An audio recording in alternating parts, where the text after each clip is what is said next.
Speech का part 2।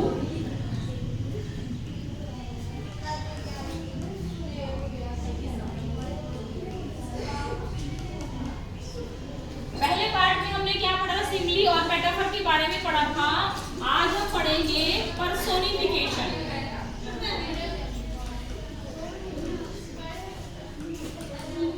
Personification क्या होता है?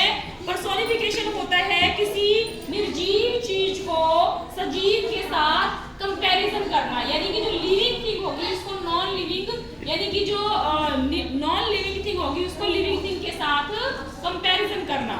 इसको हम कैसे लिखेंगे? तो हमारा पर्सोनिफिकेशन क्या होता है? पर्सोनिफिकेशन हमारा होता है किसी सजीव चीज की, सॉरी किसी निर्जीव चीज की सजीव के साथ तुलना करना, यानी कि when we compare a non living thing with some living thing, यानी कि कोई चीज ऐसी है जो नॉन लिविंग है और उसको जब हम कहते हैं, कोई जब उसको हम एक्सप्रेस करते हैं तो ऐसा लगता है कि जैसे वो लिविंग थिंग हो। अब इस एग्जांपल से समझेंगे। आप देखो मैंने ये 3 एग्जांपल लिखी हैं।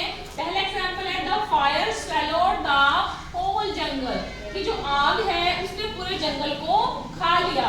आप सभी को पता है कि जो आग है क्या वो खाती किस चीज को? नहीं खाते, लेकिन हमने इसका पर्सोनिफिकेशन किया है, यानी कि जो फायर है वो तो नॉन लिविंग है और वो पूरे जंगल को खा लिया। खाने का आग थोड़ा ना करेगी। तो यहाँ पर हमने इसको एक इस तरह से पर्सोनिफिकेशन किया है कि जैसे वो सजीव हो, लिविंग थिंग हो, उसने खा लिया है पूरा जंगल। तो ये यहाँ पर क्या हुआ? हमारा पर्सोनिफिकेशन हुआ।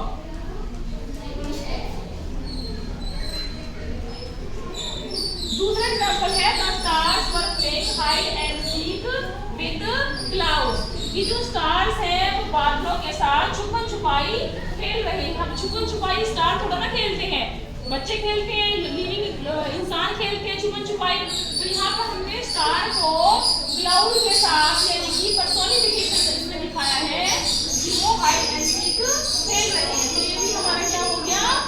पर्सोनिफिकेशन हो गया। थर्ड एग्जांपल है the whole town was sleeping, कि जो टाउन है, होल टाउन, पूरा शहर सो रहा था। अब शहर थोड़ा ना सोता है, यहाँ पर हमने उसकी लिविंग बीइंग, शहर को हमने यहाँ पर एक लिविंग बीइंग के साथ कंपैरिजन किया है कि पूरा शहर सो गया था। ठीक है, तो ये उसके एग्जांपल हो गए पर्सोनिफिकेशन के, जिसका मतलब है किसी निर्जीव चीज की सजीव के साथ तुलना करना।